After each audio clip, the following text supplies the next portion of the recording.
On passe à présent à Info ou Intox, la rubrique désormais quotidienne de Paris Direct, le rendez-vous de fact-checking avec Anthony Saint-Léger. Bonjour Anthony. Bonjour Raphaël.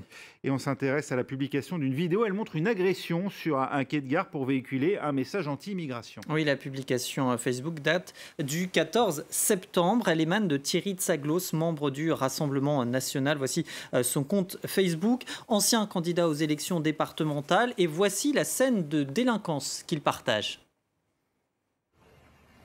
Alors on va voir un premier coup de pied donné à une jeune femme. Ce sont des jeunes femmes qui sont en train de courir pour attraper leur train. On voit ensuite ce jeune homme en rouge et blanc qui fait mine d'agresser une autre. Il va répéter son geste et on le voit avec une troisième jeune femme qui va par peur s'écarter, trébucher et tomber sur la voie entre le quai et le train. On voit aussi la stupeur des passagers et même des auteurs en question. Alors ce partage, il a été agrémenté de ce commentaire. La vidéo montrerait ironiquement, je cite, les chances pour la France. On insiste sur le terme racaille que l'on voit ici. On insiste aussi sur un autre terme, expulsion du territoire. En clair, l'homme politique sous-entend deux choses, que cela se passe en France et d'autre part que les auteurs des agressions sont issus de l'immigration puisqu'il veut les expulser. Mais l'ancien candidat a tout faux.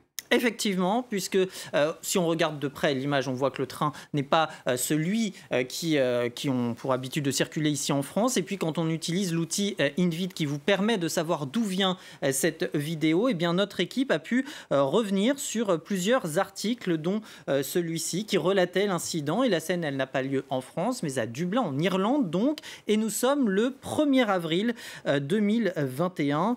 On apprend ensuite que ces 4 jeunes hommes ont été arrêté mi-mai. Avant d'être par la suite relâchés. Les observateurs de France 24 ont pu d'ailleurs consulter le rapport de la police irlandaise lié à cet accident. Qu'est-ce qu'on apprend ? On apprend pas grand-chose finalement quant à l'identité, puisque aucun nom n'est mentionné, aucune nationalité non plus, puisque les 4 personnes sont mineures. Ce qu'on peut dire, en tout cas ce qu'on ne peut pas dire, c'est qu'ils ne sont pas issus de l'immigration, mais on ne peut pas dire non plus qu'ils le sont, donc gros flou à ce niveau-là. Et puis, plusieurs journalistes irlandais, là encore, contactés par nos soins, nous ont informé que ces 4 jeunes hommes étaient en fait originaires de Dublin, qu'ils étaient donc irlandais, non issus de l'immigration, et qu'ils avaient même déjà sévi auparavant, en croire cet article notamment du Dublin Live, 3 heures après la publication initiale sur son compte Facebook, Thierry Tsaglos, qui lui aussi a été contacté par France 24 mais qui n'a pas souhaité réagir, a voulu corriger le tir. Alors s'est-il fait piéger ? A-t-il voulu lui sciemment piéger partager en tout cas cette information pour piéger ? En tout cas, il a remplacé, regardez, le mot France par le mot Europe. Le mot racaille, lui, est toujours là, et il parle cette fois-ci de multiculturalisme en Irlande, faisant donc à tort à nouveau un lien avec l'immigration, un lien qui n'est pas assumé, ou en tout cas qu'il a regretté, puisque depuis sa publication a été effacée de son compte Facebook. Et cet exemple, il illustre en tout cas une chose, c'est que une fois de plus, ces tentatives de désinformation autour de la thématique de l'immigration, et qui plus est à 8 mois de la présidentielle, en l'occurrence liée à une autre problématique, celle de la délinquance, et bien ces exemples, ils sont légion sur les réseaux sociaux. Et c'est d'ailleurs contre ces manipulations spécifiques que travaille l'association Desinfox Migration, créée en mars 2020.